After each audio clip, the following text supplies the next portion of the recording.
Hey guys, good morning, Creator Mom. Happy Thursday. Thursday morning. What is it, October 16th, 2024? What a great day to be alive. I'm so happy to be living on this, in this place right now. For such a time as this, as they say in church.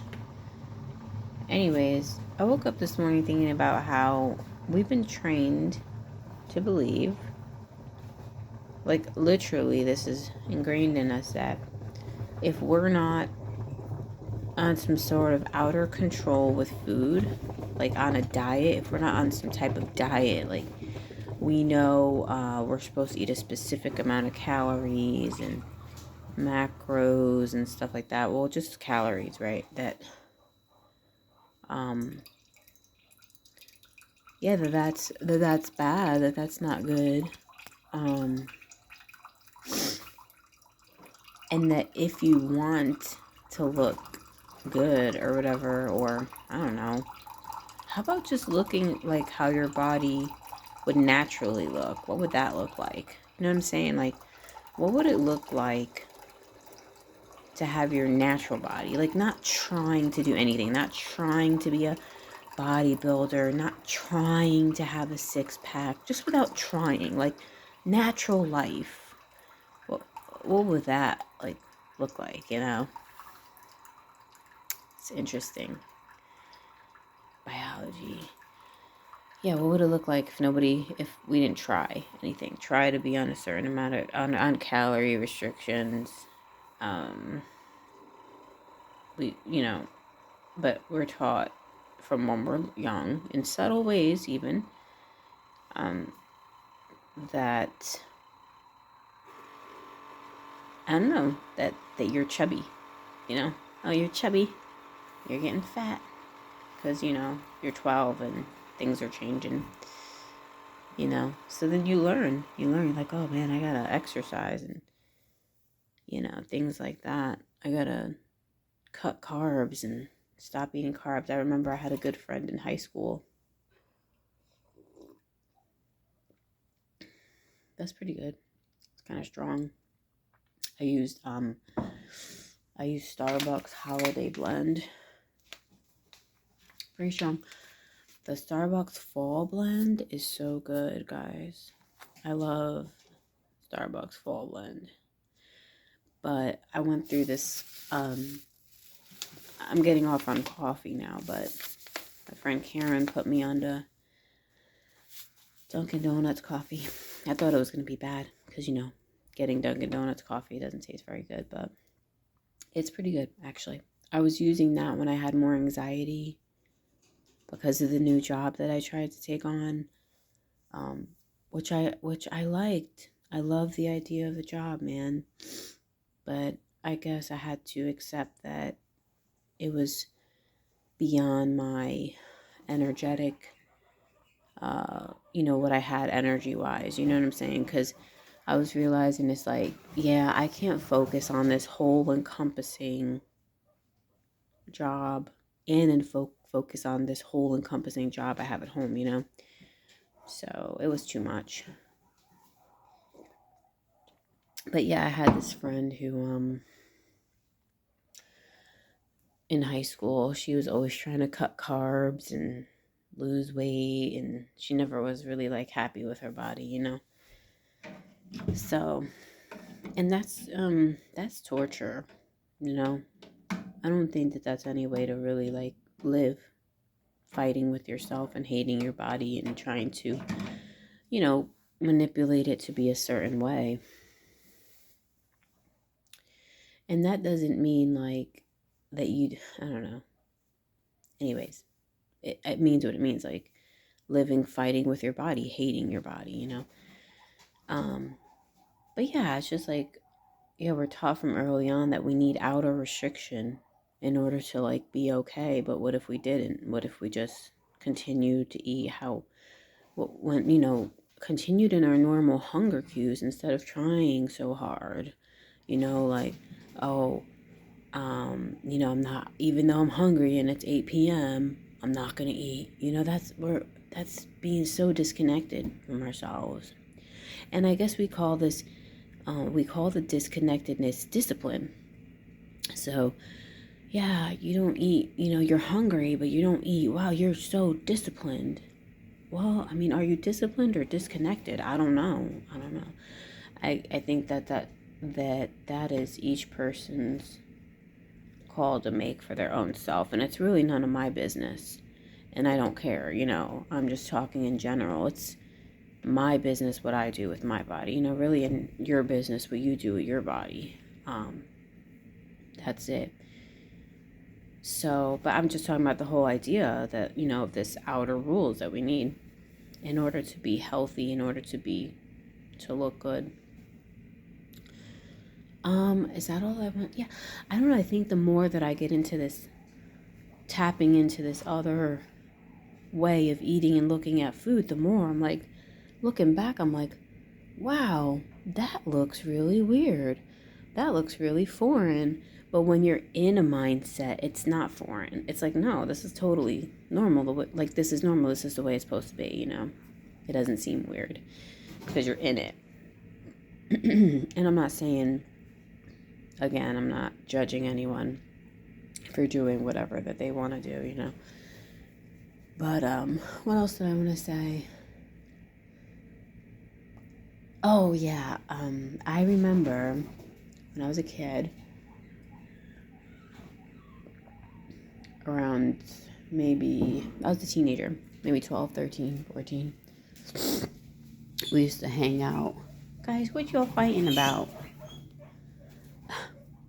I just gave them parsley and they're still screaming. They ate it all. Look at them. I don't know if you can see them. It's kind of dark in here. I like to be in the dark in the morning, like the dim light. But, guys, they're like, we want more. We want more. We want more. Anymore. Anyways, yeah, there was this girl who we used to go to her family's house, and it was my uncle's friend, Cheppy. And Cheppy, isn't that a cute name? Chepito. We used to go to Chepito's house. And he was always cooking, but he liked cooking real food, like, what was he? I forgot what nationality he was. Crap. It was, I think it was some islandy. But I forget now, man. But yeah, he would be cooking stuff, man. Like, oh, God, I don't know. I don't know, just really, like, nutritious meats and shit like that. And rice, just very cultural food, right? Maybe even a curry. Maybe some curries. But I don't think the kids was really into it that much. But their kitchen was filled with junk food. I'm not saying that's a good thing or a bad thing. I'm just saying their kitchen was filled with snack food also, but he also always was cooking nutritious food, right? Let's call it nutritious food. Real food. He was cooking nutritious food, but he also had tons of snack food, like cookies and whatever, everything you could imagine. He'd be like, come, you want to eat, Gina? I'm like, whoa. And I always think, like, even now I look back and I'm like, how did they even have that much snack food around, like, with kids? Like, I don't understand. Like, I feel like if I had that much snack food in my house, it would be gone in an instant. But I don't know. Somehow it worked. It worked for them. And let me tell you, all of them were slim. Jen was slim, the young teenage girl, and still is. Like, they never really seemed to fluctuate. They never fluctuated. They were always pretty, like, the same, just pretty slim. People could say, yeah, like, it's genetic or whatever, yeah. And maybe because I don't know this for sure, but if the parents maybe never introduced a sense of restriction, and maybe they had total food freedom, and that just allowed them to make whatever the choices they wanted to, and follow whatever they wanted to eat. And because they never introduced the idea of restriction into their psyche and into their body never had a need to go past their set weight point, because there was no fear of starvation or something like that. I don't know. There was no, that restriction and starvation was never introduced. They always had plenty. Even they had plenty of food, it seemed to me, and plenty of snack food. Lots of snack food and food. And they were all slim. That's all I remember, It's like, wow. Now, I'm not going to say Cheppy was the healthiest or whatever. Like, he did have health issues, some health issues. I don't remember exactly what his issues were. But I think the kids were fine. And they're probably still fine to this day, because I remember running into them some time ago and knowing about them. They look fine.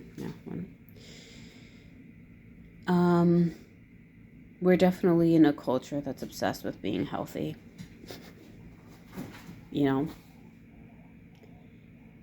Because we're afraid, I think.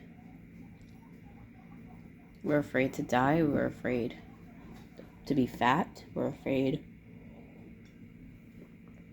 And then we see the really overweight people, or, the people that are like 500, 600 pounds, and we're just like, well, how did they get like that? That's our question. I know that's my question. That's everybody's question. We're like, well, didn't they get that way from eating all the tons of food that they wanted to eat? Like, I don't know. And I try not to be presumptuous anymore. I don't think about it, because that's not really my business, because it could be very intricate how they got to where they are. I don't know what their spiritual life is like either. I don't know how connected they are to themselves. I don't know what their mental space is like. I don't know what their mental health is like. What's their spiritual health like? It might not just be about food, the food itself. There's probably way more going on there that meets the eye.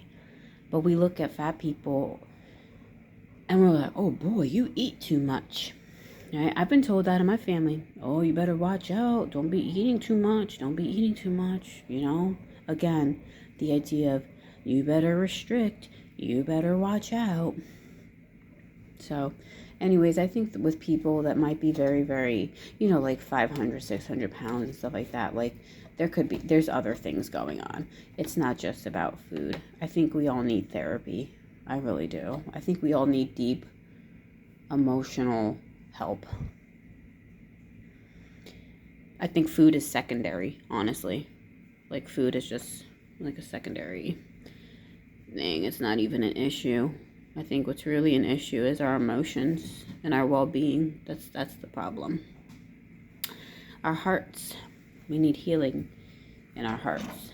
All right, guys, I'm done rambling for 13 minutes. Have a wonderful day.